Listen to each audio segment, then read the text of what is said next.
విరబోసిన తల నిండా కనకాంబరం ఎట్టినట్టు ఎర్ర నీళ్ళు దిష్టి తీసి పోసినట్టు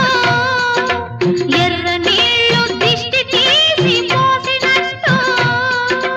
కర్పూరం హారతి ఇచ్చినట్టు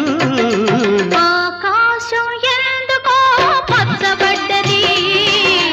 ఆ నడుమ బొట్టేమో ఎర్రబడ్డది